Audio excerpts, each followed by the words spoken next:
அண்மை செய்தி. ஆளுநர் விருப்பப்படி முடிவுகள் எடுத்தால் மசோதாக்கள் செயல் இழக்க செய்வதாகிவிடும் என வழக்கறிஞர் ராகேஷ் திவேதி தெரிவித்திருந்தார். நாடாளுமன்ற ஜனநாயகத்தில் ஆளுநரின் தனி விருப்புக்கு இடமில்லை, அமைச்சரவை ஆலோசனைப்படிதான் ஆளுநர் செயல்பட முடியும் என ராகேஷ் திவேதி தெரிவித்திருக்கிறார். இரண்டாவது முறை நிறைவேற்றிய மசோதாக்களை ஆளுநர் குடியரசுத் தலைவர் பரிசீலனைக்கு எப்படி அனுப்பினார் எனவும் நீதிபதிகள் அட்டார்னி ஜெனரலிடம் கேள்வி எழுப்பியிருக்கின்றனர். அந்த செய்தியை அண்மை செய்தியாக நாம் நேரலையில் பார்க்கிறோம். ஆளுநருக்கு எதிரான வழக்கில் உச்சநீதிமன்றத்தில் தமிழ்நாடு அரசு ஆளுநர் விருப்பப்படி முடிவுகளை எடுத்தால் மசோதாக்கள் செயலிழக்க செய்வதாகிவிடும் என்றும், நாடாளுமன்ற ஜனநாயகத்தில் ஆளுநரின் தனி விருப்புக்கு இடமில்லை, அமைச்சரவை ஆலோசனைப்படிதான் ஆளுநர் செயல்பட முடியும் என்றும் வாதத்தை முன்வைத்திருக்கிறார் ராகேஷ் திவாதி. இரண்டாவது முறை நிறைவேற்றிய மசோதாக்களை ஆளுநர் குடியரசுத் தலைவர் பரிசீலனைக்கு எப்படி அனுப்பினார் என்று, மசோதாக்கள் மீது ஒப்புதல் அளிக்காதது, முடிவெடுக்காதது, காலதாமதம் செய்தது அரசியல் சாசனத்திற்கு எதிரானது என்றும் தமிழ்நாடு அரசு தன்னுடைய வாதத்தை முன்வைத்திருக்கிறது.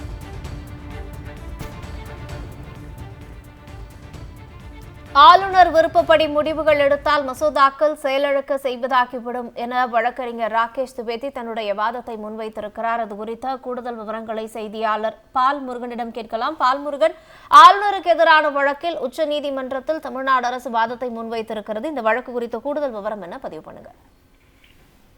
அதாவது ஆளுநருக்கு எதிராக தமிழ்நாடு அரசு தொடர்ந்த 2 வழக்குகள் மீதான விசாரணை முடிந்து தற்போது தீர்ப்பு தேதி குறிப்பிடப்படாமல் ஒத்திவைக்கப்பட்டிருக்கிறது. 4 நாட்கள் தொடர் வாதங்கள் இதன் மீது நடைபெற்றன. தமிழ்நாடு அரசு சார்பில் மூத்த வழக்கறிஞர்களான முகுல் ரோத்தகி, அபிஷேக் சிங்வி, வில்சன், ராகேஷ் திவேதி ஆகியோர் வாதிட்டார்கள். ஆளுநர் தரப்பில் ஒன்றிய அரசினுடைய அட்டார்னி ஜெனரலும் கூடுதல் சொலிசிட்டர் ஜெனரலும் வாதங்களை முன்வைத்தார்கள். இன்றைய தினம் முக்கியமாக தமிழ்நாடு அரசு சார்பில் மூத்த வழக்கறிஞர்களான ராகேஷ் திவேதி, பி வில்சன், அபிஷேக் சிங்வி ஆகியோர் வாதங்களை முன்வைத்தார்கள். காலையில் அட்டர்னி ஜெனரல் ஆளுநர் தரப்பு வாதங்களை முன்வைத்தார். அப்போது நீதிபதிகள் பல்வேறு கேள்விகளை அட்டர்னி ஜெனரலிடம் எழுப்பினார்கள். குறிப்பாக இரண்டாவது முறை நிறைவேற்றப்பட்ட மசோதாக்களை குடியரசுத் தலைவர் பரிசீலனைக்கு ஆளுநர் எப்படி அனுப்ப முடியும், அதற்கான காரணங்கள் என்ன என்ற கேள்விகளை எழுப்பினார்கள். அப்போது அட்டர்னி ஜெனரல் ஆளுநருடைய தனிப்பட்ட முடிவின்படி முடிவுகள் எடுப்பதற்கான ஒரு 4வது வாய்ப்பு ஆளுநருக்கு இருப்பதாக வாதிட்டார். ஆனால் அதனை நீதிபதிகள் ஏற்க மறுத்துவிட்டனர். அது தொடர்பாக பல்வேறு கேள்விகளை எழுப்பினர். அது மட்டுமல்ல, அரசியல் நிர்ணய சபையில் நடைபெற்ற விவாதங்கள் குறித்தும் ஆளுநருடைய அதிகாரம் குறித்தும் அப்போதே விரிவாக ஆலோசனை நடத்தப்பட்டிருக்கிறது, விரிவாக விவாதங்கள் நடத்தப்பட்டிருக்கின்றன. அதன் பிறகு ஆளுநருக்குரிய அதிகாரம் என்ன என்பது நிர்ணயிக்கப்பட்டிருக்கிறது. கூட்டாட்சி முறையிலும் ஜனநாயகத்தின்படியும் ஆளுநருக்கு ஆன வரம்புகள் நிச்சயிக்கப்பட்டிருக்கின்றன. அதனை மீறி செயல்பட முடியாது என்று தமிழ்நாடு அரசும் வாதங்களை அப்போது முன்வைத்தது. நீதிமன்றமும் ஏற்கனவே நாடாளுமன்றத்தில் வரையறுக்கப்பட்ட ஆளுநருடைய அதிகாரங்கள் குறித்து பல்வேறு ஆலோசனைகளை எடுத்துரைத்து கேள்விகளையும் வழங்கினார்கள். இதன் பிறகு பிற்பகல் விசாரணையின் போது ஆளுநர் இந்த இரண்டாவது முறை நிறைவேற்றப்பட்டு அனுப்பப்பட்ட மசோதாக்களை மீது ஆளுநர் ஒப்புதல் வழங்காமல் குடியரசுத் தலைவருக்கு அனுப்பியது என்பது அரசியல் சாசனத்துக்கு எதிரானது என்று மூத்த வழக்கறிஞர்கள் 2 பேருமே வாதங்களை முன்வைத்தனர்.